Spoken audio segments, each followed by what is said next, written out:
Well, Ann Coulter, of course, one of the best-selling authors in the world. If you haven't read her latest book, Resistance is Futile, you should get it. And, of course, you should read her columns. You can go to anncoulter.com and make sure you follow Ann Coulter on Twitter and Facebook and Instagram.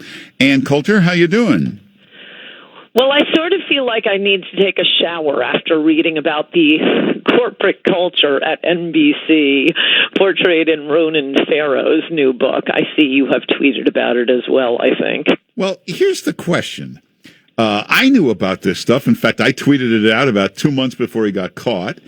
In the book, he points out Harvey Weinstein knew about it. So what about Phil Griffin, Andy Lack, Jeff Zucker, the guys running NBC News? What kind of newsmen are they if they didn't even know this was going on? Not only that, what kind of moral betters are they? I mean, that is what I really want people to concentrate on. This is NBC News. Andy Lack came from CBS News. This is just one more example of why the media needs to be destroyed, and you should believe nothing you hear from the mainstream media. I mean, I really do feel like I need to take a shower. I see some conservatives on Twitter are going for the stupid point that, well, this girl had shots with him and voluntarily went to Matt Lauer's hotel room. Yeah, okay, this is we can get into the point that feminists have a somewhat broad definition of rape, but whether or not it's rape, it's a really disgusting corporate culture. I mean, what is it? What are Meredith Vieira and Matt Lauer are sitting in some town in Russia with a girl who was in her 20s, an assistant at NBC News, doing 5 shots, and then the girl goes up to Matt Lauer's hotel room. I mean, she did continue to have an affair with him after describing a violent rape, as she says, but she did, yes, conservative. She did voluntarily go to his hotel room. She did voluntarily have those shots. What other workplace in America is like this? Plenty of the media. CBS? Well, that's what I mean, yes. But, I mean, okay, admittedly, I haven't had a job for many, many years, and I like it that way. But I have had the idea that I'd go on a business trip with a law partner and be sitting with a couple of them doing 5 shots, then going up to the married man's hotel room, carrying on an affair with him. And it's really quite hilarious. I mean, I read several of the stories about this new Ronan Farrow book, Catch and Kill, Hollywood Reporter, Variety, Heavy.com. I mean, just everybody's having affairs there. All of them constantly paying out settlements. These are the people who are going to complain to us about, children in cages and, we're going to weep on TV. No, they're absolute moral scum.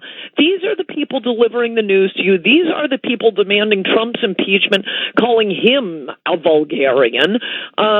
No, they are disgusting, repulsive people. Oh, I also liked, just on the news angle of it, in the Heavy.com review, they do 5 quick facts about the girl or woman who accused Matt Lauer of rape and went on to have an affair with him. Which she called transactional. And just, it sort of dropped as an aside that she worked on a documentary with Meredith Vieira, which turned out to be totally false. Hey, also... And that's just like the casual aside. That's the atmospherics, that they can't even get the news right. Well, that's the other. She apparently, when she left, they gave her $1 million. They wanted her to leave, and she got her $1 million. In exchange, she had to sign a statement saying she had a wonderful time at NBC. Everybody was nice to her. There was never anything wrong. So weren't they, what do you call that, suborning perjury there? Right, obstructing justice. No, that is the point I want people to notice, and not as hilarious or cringe-producing.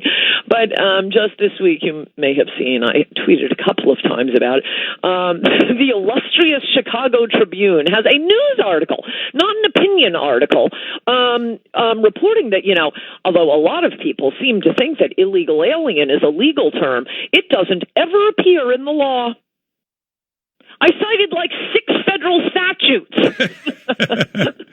Oh my gosh, they can't even get basic facts right, and it's Sodom and Gomorrah at these places. Now, another thing, I get back to this again. This Jeff Zucker and this Andy Lack are obviously the worst news guys in the world.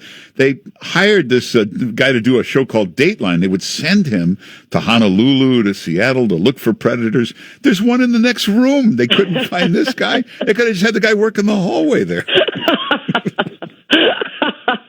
How did they not spot that? Oh, yeah, and the cozy relationship among, the Harvey Weinsteins and NBC executives and Hillary Clinton. You got the part where Harvey Weinstein calls on his good buddy, feminist hero, Hillary Clinton, to try to put the brakes on Ronan Farrow's story. Yep, and she complies. Yep.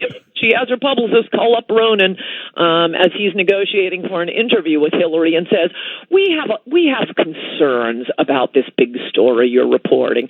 Oh my gosh, it's like Jeffrey Epstein Redux. If Americans don't already understand that these, I hate the word elites because they're such scum, something you'd wipe off the bottom of your shoe. This is whom you're getting your media from. This is where you're supposed to be getting your news, your moral direction, and they're just working hand in hand with the Democrats. They covered up for Jeffrey Epstein. The New York Times covering up for Jeffrey Epstein. If you needed anything to know anything else about the New York Times, we'll start with that. Wow! Now, in Ronan Farrow's book, he shows you that Weinstein knew about Matt Lauer, and he thinks that, you remember they killed the Harvey Weinstein story over at NBC. That's why Ronan Farrow had to leave. But he's saying now that Weinstein threatened to reveal the Matt Lauer stuff if NBC didn't kill the Ronan Farrow story. Yes, and they must keep, a giant talent like Matt Lauer.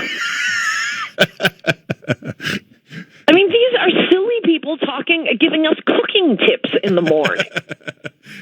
Could you explain this Norah ODonnell to me? They give her, here's $8 million to do the news. We're going to build you a new set in Washington. Did you ever watch her? She's the most dreary, boring person ever. As you know, I don't get up early enough to watch the morning shows. But when I have seen replays, this isn't, the most damning indictment of it.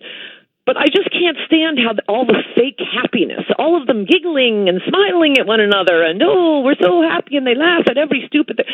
How can anyone watch that? It's like nails on a blackboard. I would rather watch. Well, I don't even want to say what I'd rather watch. Well, and they're smiling and happy. Meantime, he's raping people in the next room, or he's having his what he calls transactional sex. Right, and Meredith Vieira is spending millions on a documentary about some con man who claims to have invented a stem cell treatment to replace people's thoraxes or something. It was like, the miracle doctor. And then Vanity Fair finds out the guy's a total fraud. His patients all died. Also, footnote, he too was having an affair with someone at NBC whom he promised to marry.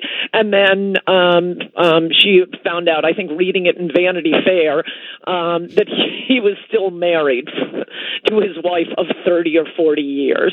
The whole thing is so gross. This is the media. This is why I say the one thing we may get out of your president, Donald Trump, which apparently is not going to be the wall or anything on immigration, is the total destruction of the media. We cannot accomplish anything in this country until the media is destroyed. And a new ethical, honest media is rebuilt in the ashes. Well, then let's make that the project. Expose the media and expose the Biden family. Oh, no. Exposing a Democrat, that's an impeachable crime, apparently. Yeah, well, the whistleblower said the call was frightening and crazy. I read the transcript. I couldn't sleep for days. It was so frightening.